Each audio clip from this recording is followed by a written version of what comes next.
We voted. You're paying for my daughter's birthday party. That was what my sister said to me after I asked her why she used my card, specifically the authorized card I had opened for my mom, to pay nearly $4,000 for her daughter's birthday party. My parents then took her side and called me selfish, saying I didn't know how to make sacrifices for my family after I made a scene about it. After that, I canceled the authorized card and worked with the bank to get the money back. Follow my story and let me know if I was wrong for taking the money back. Hello everyone, my name is Oliver. I'm 29 years old and currently a senior software engineer at a tech company in Oregon. I've been working here for 7 years now, partly because the compensation is well worth the effort I put in, and partly because this was the place that gave me a shot with a part-time job when I was just a freshman in college. With a post-tax income of over $150,000 a year, and since I'm still single, I've bought myself a small house and a decent car to get to work every day. My career is in a good place, but my personal life feels lonely. I only hang out with a few close friends and occasionally grab dinner with some coworkers. At this point, I'm sure some of you are wondering, what about your family? The truth is, I did have a family. I was happy with my parents, older sister, and niece, whom I loved like my own child. But I was the one who cut myself off from them. It happened on my niece's 6th birthday about a year ago on a weekday. I think I was working through some tasks at my desk when my phone started buzzing. It was a call from Alice, my older sister. I let it ring until the second tone before I swiped to answer.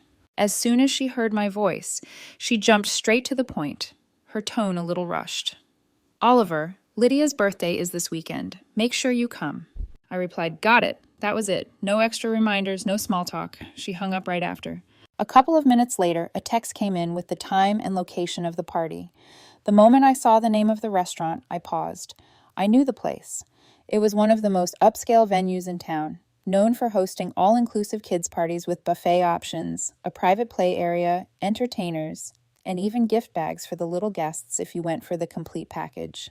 With nearly 20 people invited, I figured the cost must have been at least $3,000. Without giving it too much thought, I put my phone down and returned to work. Not even 20 minutes later, my phone rang again. This time it was my mom. She reminded me to show up for Lydia's birthday and not to forget to bring a gift. After the call ended, I smiled to myself. That's just how my mom is. Always the one to make sure everyone's taken care of, always thoughtful in her way. That weekend, around 5 o'clock in the evening, I showed up at the restaurant Alice had texted me about earlier. In my hands was a gift I had wrapped the night before, a toy cooking set with dolls, pots, and pans, a toy electric stove, and a little pink apron. I knew it wasn't the most expensive gift out there, but for a kid like Lydia, who loved cooking, I was sure she'd be thrilled. When I entered the private party room, I saw a few people had arrived, relatives from my mom's side, some cousins, and both of my parents. As soon as Lydia spotted me, she ran out from a corner of the room, still holding a piece of cake in her hand, and shouted, "Aunt Oliver!" Then she wrapped her arms around me like we hadn't seen each other in forever. I bent down and gently patted her head. "I've got a present for my little chef right here," I said, handing her the box. Lydia dropped straight to the floor and excitedly tore through the wrapping paper. When she saw what was inside, she gasped. "Oh my gosh, it even has a mini oven. Auntie, this looks just like the one in the video I watched yesterday." Seeing her smile, I nodded and smiled back. I thought that moment was enough. But not even 30 seconds later, I heard Alice's voice from the dinner table, calm even, but loud enough for everyone to hear. "You're a senior software engineer, make good money, and get your niece a toy set that costs a few dozen bucks?" I looked up at her. She was still holding her drink, eyes fixed on the table like she was making an observation, nothing more. Then my dad chimed in, voice low and slow. "She's right. You're her aunt, Oliver. That kind of gift. People might look at it the wrong way." And then my mom added in her usual gentle, instructive tone, "You don't have to spend a fortune, but it wouldn't hurt to put in a little more thought for a child's birthday, Oliver." I stood there, my hand still resting on Lydia's shoulder. No one said a word in my defense. Some pretended not to hear, some just stared down at their plates. I nodded and, with a steady voice, said, "All right, I'll be more thoughtful next time." At that moment, I thought about walking out, but it was Lydia's special day and I didn't want to ruin it, so I stayed quiet and nodded. Still, inside, it felt like I had just been pushed out of the celebration I'd made an effort to be part of. After the greetings, everyone slowly settled into their seats. The party started with a birthday song, the kids singing along to a video playing on the big screen. Lydia wore a paper crown, blew out the candles on a two-tiered purple cake, and beamed as everyone clapped and cheered. I sat at the far end of the long banquet table, between two cousins from my mom's side who I barely kept in touch with anymore. They chatted away about family stuff, their kids' schools, and how mortgage rates were climbing. A while later, Alice stood up and clapped her hands to get everyone's attention. She looked around and spoke loudly. "Thank you all for coming to celebrate Lydia's birthday. It only comes once a year, so this time I wanted to make it a bit more special. Give her a memory to hold on to." Everyone clapped. A few even whistled in support. Then she glanced over at me and, still smiling brightly, added, "And a special thanks to Aunt Oliver, who's always there for her, even with her packed schedule." I smiled slightly and gave a small nod in return. I knew that line was just for show. The look in her eyes didn't match the words of gratitude. Then dinner was served. Honey-roasted chicken, salad, kid-friendly pizza, spaghetti, soda, and snacks. The party itself felt cozy. People at the table called out to one another, passed dishes around, swapped old stories, and laughed out loud at memories I couldn't even recall being part of. About 30 minutes later, the party moved into the part the kids had been waiting for most. The music in the room got louder, the lights dimmed a little, and then, through the door, a clown in a bright, colorful outfit walked in. The kids squealed with excitement. Lydia jumped out of her seat laughing and dragged along two of my cousin's kids. One looked about 5, the other maybe 3. I couldn't remember their names, only that they showed up at every party like it was a given. The clown started making balloon animals, twisting them into swords and poodles, then did a magic trick where he pulled scarves from thin air. The kids erupted in cheers and applause every time he did something new. I sat quietly at the back, watching it all like an audience member at a show I never bought a ticket for. After the performance, a staff member wheeled in a small table full of party favors. Each child got a personalized gift bag filled with candy, stickers, small plastic toys, and a coupon for their next visit. Right then, I looked around the room and took everything in. Nothing was missing. Balloons covered the ceiling, a banner with Lydia's name hung front and center, a photo corner decorated with a MasterChef Junior theme, and even a dedicated photographer going around capturing every moment. At that point, I knew this party wasn't cheap. The private room rental, the theme decorations, the 2-tier cake, the clown, and the custom gift bags would easily add up to over $3,000, maybe closer to $4,000 with the photographer and private play area included. My family wasn't poor, but nobody was exactly swimming in money either. Not to the point of throwing a party like this without careful planning. So I started guessing. Maybe Alice came into a large sum recently. Maybe Mom pitched in. Or maybe my brother-in-law had been doing well in business lately. At that moment, I had no clue who was footing the bill for the party. Not until about 30 minutes later. Once the kids started getting tired and the adults had moved on to casual conversations, I saw Alice get up from the table. She picked up her small purse and walked briskly toward the front counter. I was a little surprised. A thought crossed my mind. Maybe I was right. Perhaps she just got a big bonus, or Mom gave her some extra money. Either way, I'd honestly feel relieved if she covered the cost of today's party. And truthfully, I'd be happy for her. But not even a minute later, my phone buzzed. I looked down. The screen showed a notification from the bank. You've just made a payment of $3,842.20 at Bounce and Buy's Playhouse. I froze for a few seconds. Then I opened my banking app and checked every detail. The card used wasn't my primary one, but a secondary one, specifically the one I had given to Mom almost 3 years ago, so she could use it for household bills like electricity, water, and gas. I remembered clearly what I told her the last time we talked about it. "Mom, this card's just for household stuff, okay? Let me know if you don't need it anymore and I'll cancel it." Since then, I hadn't seen any strange activity, only regular bill payments. But now, that card had just been swiped to pay for the entire birthday party, and I had no idea. I looked up toward the front desk. Alice was still there, signing something on a receipt, next to a restaurant staff member who was smiling and nodding. Right then, a rush of questions hit me all at once, bubbling up like air underwater. Should I walk over? Should I ask what the hell just happened? Should I interrupt everything, demand they cancel the charge and make them explain? Or should I stay quiet and wait for someone to bring it up? Or maybe no one planned to say anything at all. Maybe, to them, this was already a done deal. I glanced over at Lydia, still sitting on the floor, happily playing with the toy cooking set I brought. She had no idea. She smiled and held up a plastic pot, turning to the boy beside her and saying, "It's ready, eat up." And I just stood there, phone in hand, that bank notification still glowing on the screen, feeling like my family had just blindsided me for the first time. Right after that, I stepped out from the corner of the room and walked straight over to Bryce, Alice's husband. He was chatting with two of our cousins from Dad's side, still holding a half-finished beer. I stood right in front of him and said, my voice low but clear, "Bryce, could you take Lydia and those two kids outside? Walk them around, maybe to the play area. I need to handle something here, and I don't want the kids watching grown-ups argue." He froze for a second, furrowed his brows like he didn't understand, then glanced toward Alice, who was still at the counter, almost like he was waiting for some cue. But I didn't look away, and the serious expression on my face must have said enough, because after a moment he gave a quick nod. A few minutes later, the kids were led out of the room. I turned back and faced my parents. Just seconds later, Alice returned to the table, her wallet still in hand. I looked directly at her and said, keeping my tone steady, "You used my card to pay. Why did you do that without asking me first?" She set her wallet down, crossed her arms, and replied, "Because we took a vote. You were chosen to cover the birthday party for my daughter." I stared at her. "A vote? Who voted? When?" This time my mom chimed in, her tone sweet and casual, as if she were talking about the weather. "Well, you're single. You make good money. And honestly, no one else in the family could afford a party like this. Your sister wanted to give Lydia something special to remember. We all thought it made sense for you to take care of it."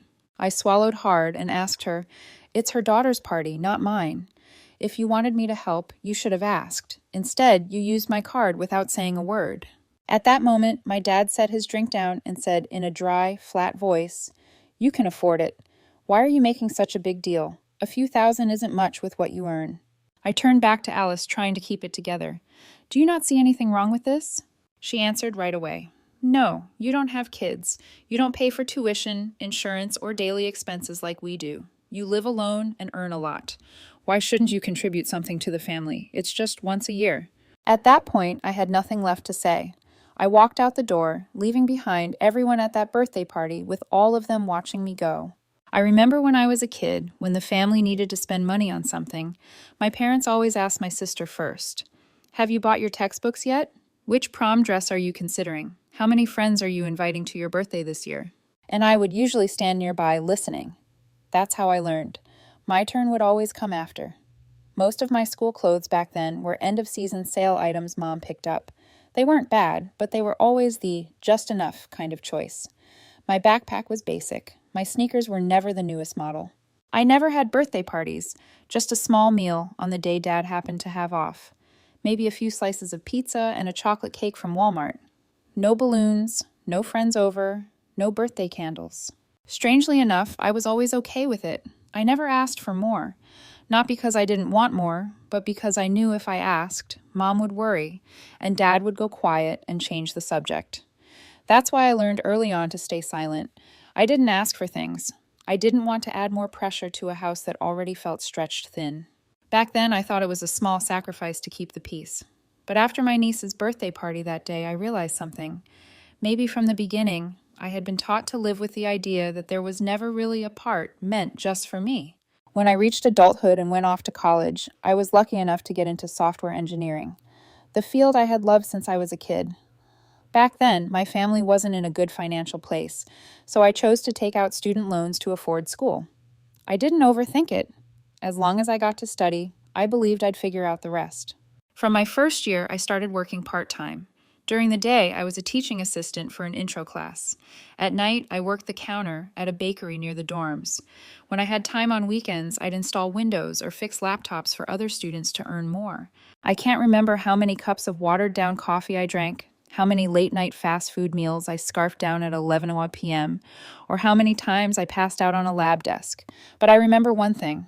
I never once asked my family for extra money. There was only one exception. Sophomore year, my laptop died right before midterms. I texted my mom saying, "My computer won't power on. I think I'll have to get it fixed." That night, she transferred me $300 along with a short message. Keep going. We don't have much, but your dad and I believe in you. I read that message in silence. I didn't reply right away. I knew that sending me that money wasn't easy for her, and I also knew that I had no excuse to complain after that moment. No matter how tired I got, I had to keep going. And then I remembered 3 years ago. At the time, my mom had just retired. My dad was still working part-time at a bookstore near home. The pay wasn't much, but he said it kept him from getting bored. One evening, my mom called me. Her voice was tired, but she kept it gentle like always. The electricity bill this month is high. I don't even know why. After she said that, I didn't ask questions. I didn't try to break it down or offer advice. I opened my laptop, logged into my account, and set up a supplementary credit card for her. Along with the card, I included a small handwritten note that said, "This card is just for household bills, okay? Electricity, water, gas. If you ever stop needing it, let me know and I'll cancel it." And for the next 2 years, everything seemed fine. There were no unusual charges until that night at the birthday party when I looked down and saw the message saying over $3,000 had just been charged. As I sat there staring into the dark, still room later that night, the sound of my phone's bedtime alarm snapped me back to reality. I reached over to turn it off, then immediately opened my banking app. The $3,842 transaction remained, bold and unapologetic among charges I never authorized. I went to the card management section and scrolled down. There it was, the supplementary card under my mom's name, the same one I'd issued 3 years ago with just one simple instruction: only use it for household bills. Without hesitation, I tapped Lock Card. A confirmation screen popped up, asking if I was sure. I didn't hesitate. 3 seconds later, the status changed to deactivated. And with that, I knew exactly what I needed to do in the morning. Not to ask for the money back, but to let them know I wasn't brushing it off this time. Not because of the amount, but because of how they had treated my silence for all these years. The next morning, I woke up earlier than usual, not because of an alarm, but because I hadn't been able to sleep properly all night.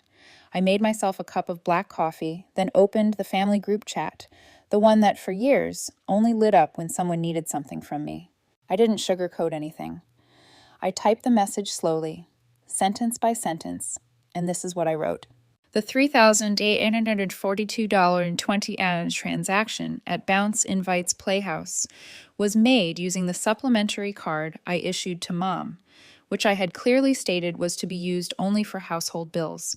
Giving that card to someone else and using it without my consent is completely unacceptable. I was not asked. I was not informed. That is not what family understanding means.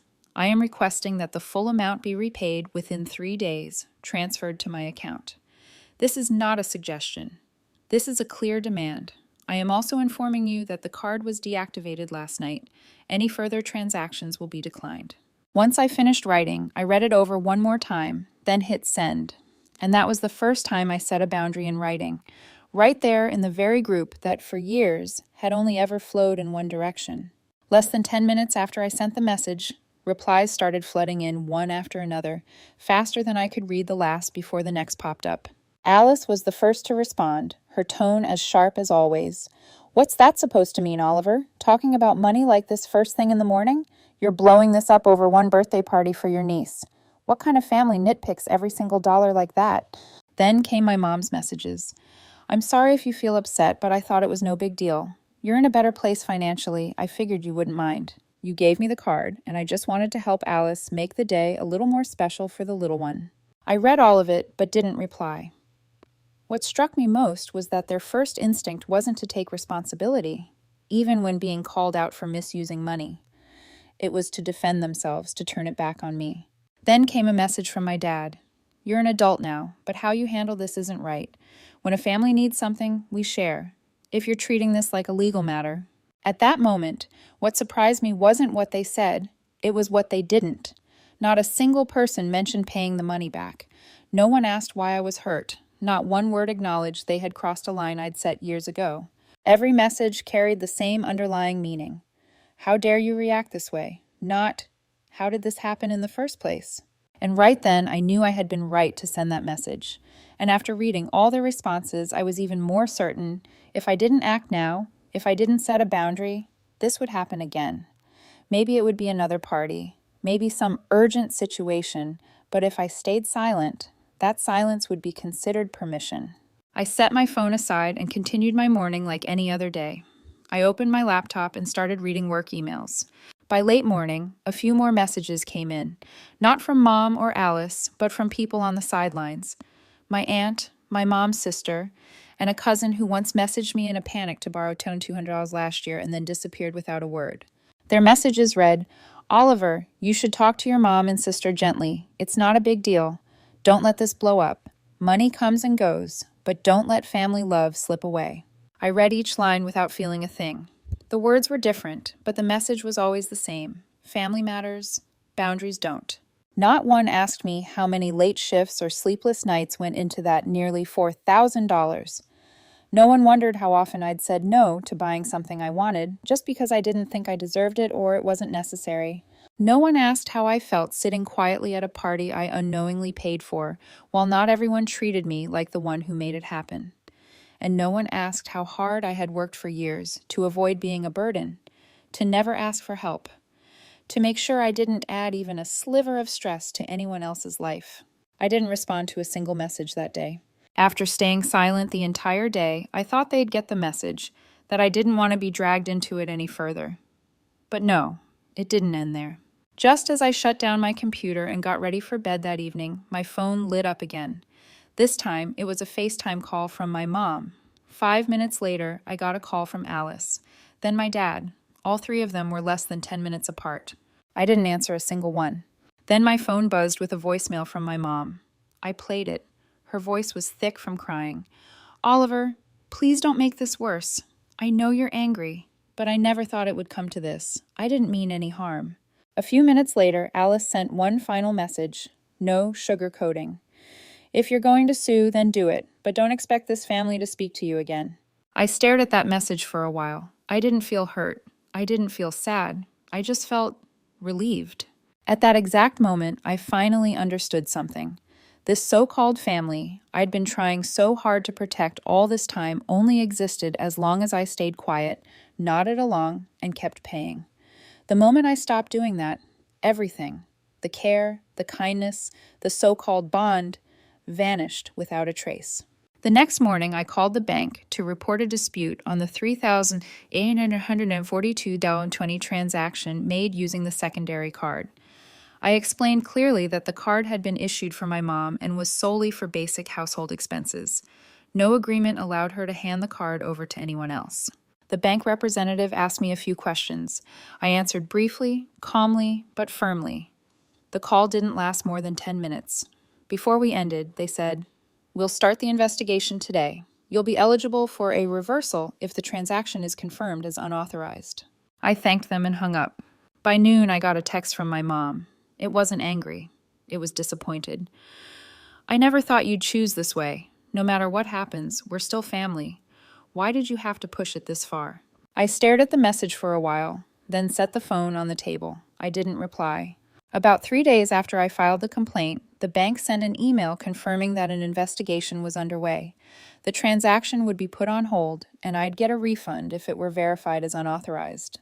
While folding clothes and getting ready for a work trip early the next week, my phone rang again that evening. This time, it was my dad. I was about to decline the call like I had before, but for some reason, my hand paused, and then I answered. His voice came through, full of anger. "Do you want to take this that far?" I didn't respond right away. He pressed on. "I don't get it. Why are you being so hard about this? It was just a birthday party. The girl had fun, and now you're turning it into lawsuits and drama. Is it worth it?" Then I answered slowly, "Dad, this isn't about a birthday party. It's about respect. I made it clear what that card was for, but no one asked me a single thing before using it, and now instead of apologizing, everyone's turning it back on me." There was silence on the other end. Then he exhaled, like he didn't want to argue anymore. "Fine, do what you want. But if you go all the way with this, don't expect ever to return." I didn't say anything after that. By then I already understood. In this family, being allowed back in always came with one condition. I had to stay quiet, take it, Faye, and play the role of the one who understands. The call ended without either of us saying goodbye. That evening, when I finally powered the phone back on, the screen lit up with 3 new messages. Not from my dad, not from my mom, not from Alice either. They were from someone I never expected to speak up, my cousin, the one who had always stayed quiet even when she saw me being taken advantage of. She wrote, "You did the right thing, but you'll probably never be recognized for it. I've heard what they say about you these past few days. Cold, ungrateful. None of them willing to admit they were wrong. I don't dare to speak up, but I understand." In that message, my eyes locked on the last line, "I understand." And in that moment, I felt a lump in my throat, not because I was moved, but because I realized I had lived too long inside a circle where even being understood was rare. That day ended without a single apology. No one in the family reached out to ask if I was okay or if I needed anything. Only silence remained. But this time, it was a silence I created, and I would keep it as the last way I had left to protect whatever was still mine. A week later, the bank sent an email confirming that the transaction had been marked as unauthorized. The amount would be refunded to my account within 3 business days. When I saw the $3,842 show up again, it didn't feel like a win. It felt more like picking up a shirt that had once been ripped out of my hands, worn, wrinkled, and stripped of whatever meaning it used to have. In the days that followed, no one called to apologize. No one said, "We crossed a line." The family group chat was still there, but no one had said anything since I sent the message asking for the money back. I didn't delete the group. I just muted it. Not because I was holding on to hope, but because I wanted the right to choose when I saw them, instead of waiting for someone else to decide that for me. Since that day, my life shifted into a different rhythm, quieter, tidier, and clearer than it had been at any other point in my life. I still worked at the same company. On weekends, I went hiking. Some afternoons, I did nothing, just made a cup of coffee, played an old playlist, and sat on the balcony watching the sun slowly sink behind the buildings. I learned to cook. I learned how to buy things I liked without wondering if someone else needed my help more. I even started meeting new people. Nothing serious, nothing rushed, but enough to remind myself that I could still open up. About a month ago, on a Saturday afternoon, I was in the kitchen when the doorbell rang. I looked at the screen, and it took me a few seconds to process what I saw. Standing outside my door were my parents and Alice. Right after that, I stepped out and opened the door just a crack, leaving about half a meter between us. No one said anything at first. All 3 of them just stood there. My mom looked down at her feet, clutching her purse like she was holding on to something uncertain. About 30 seconds later, my dad spoke first. His voice was lower and softer than I remembered. I want to talk for a bit, if you'll let me." I nodded, but I didn't invite them in. Then my mom looked up. Her words came out uneven, some parts caught in her throat. "I know we were wrong. That whole thing, it shouldn't have happened. I didn't realize you were that hurt. I'm sorry." I didn't say anything. I just stood there, letting them speak. Then Alice looked straight at me for the first time in months. Her voice had lost the edge it used to carry, though it wasn't exactly soft either. "Maybe I'm just tired. You're not the bad one here. What happened that day?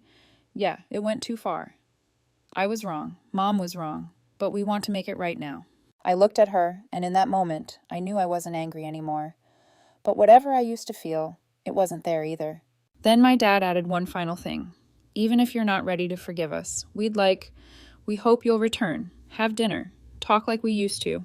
That made me pause.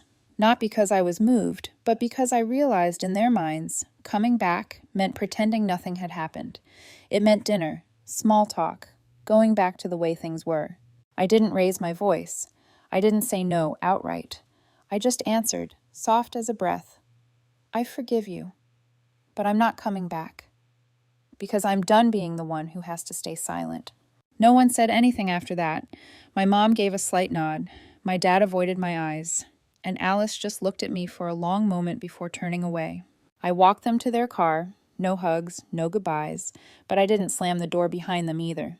There was only one thing I kept clear in my heart. Forgiveness is something I give for my own peace. But going back, there's nothing left to go back to.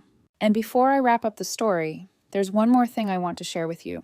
Even though I'm no longer in contact with my parents or Alice, I still regularly video call with Lydia. You're probably wondering how that's even possible, right? I do it through Alice's husband, my brother-in-law, Bryce. Some might be surprised he's caught in the middle, but he's never said anything that hurt me.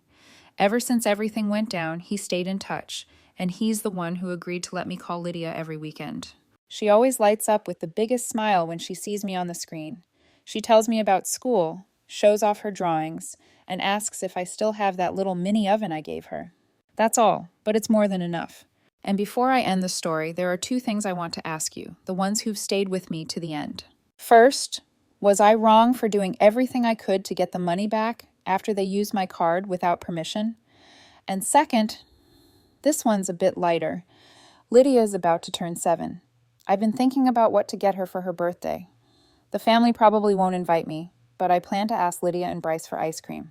Just the 3 of us. If you have any fun or thoughtful gift ideas, please drop them in the comments. I'd love to hear them. And if this story hit something in you, maybe about boundaries, self-respect, or that feeling of not belonging in your own family, don't forget to subscribe, like, and share. Thank you for listening. I'll see you in the next story.